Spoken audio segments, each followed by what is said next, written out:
টক ঝাল মিষ্টি আমের চাটনি। আহা, খেতে যে এতটাই মজার হয় যে আপনি এর প্রেমে পড়ে যাবেন। কত সুন্দর দেখতে। হ্যালো এভরিওয়ান, আসসালামু আলাইকুম। আপনারা সবাই কেমন আছেন? আশা করি ভালো আছেন। আমি আলহামদুলিল্লাহ আপনাদের দোয়ায় ভালো আছি। আজ আপনাদেরকে দেখাবো আমের টক ঝাল মিষ্টি চাটনি আচার।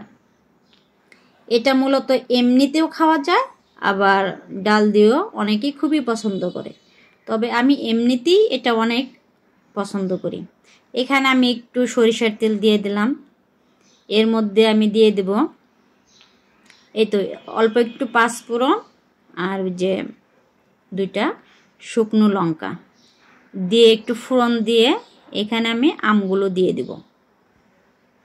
এটার মধ্যে অত বেশি মশলার দরকার হয় না, হালকা মশলা দিয়ে এটা রান্না করবেন, দেখবেন যে এত মজার হয় বলে বোঝানো যাবে না। এটা এখন আমি আমগুলো দিয়ে দিচ্ছি।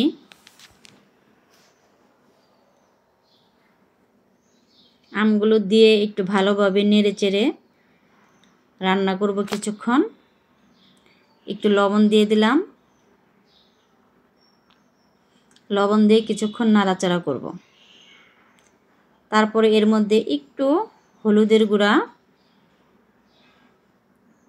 আর একটু মরিচের গুঁড়া দিয়ে দেব।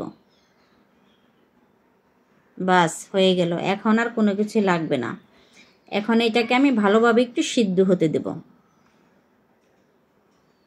অল্প আঁচে ঢেকে দিলাম, এটা সুন্দর সিদ্ধ হয়ে যাবে। সিদ্ধ হয়ে গেলে এখন আমি এর মধ্যে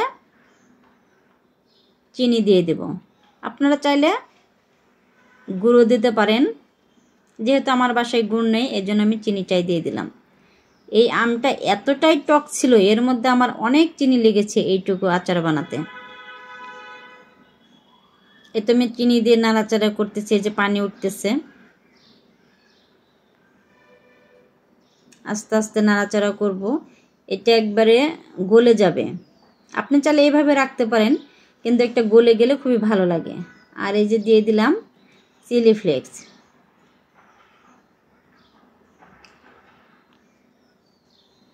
এখন শুধু নাড়াচাড়ার পালা। তারপরে নাড়াচাড়া হয়ে গেলে এই তো আমার এই আচারটা প্রায় হয়ে গেছে। এই তো হয়ে গেল, এর মধ্যে আর কোনো মশলাপাতি কিছুই দিতে হবে না। এখন এই যে প্লেটে আমি নামিয়ে নিলাম। দেখেন কত সুন্দর হয়েছে এর কালারটা, মানে দেখেই প্রাণটা জুড়িয়ে যায়, এত সুন্দর কালারটা হয়েছে।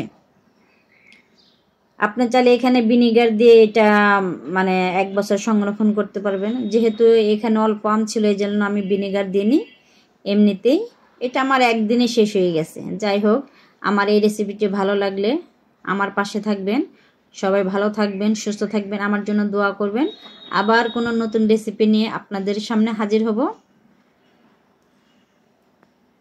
আল্লাহ হাফেজ।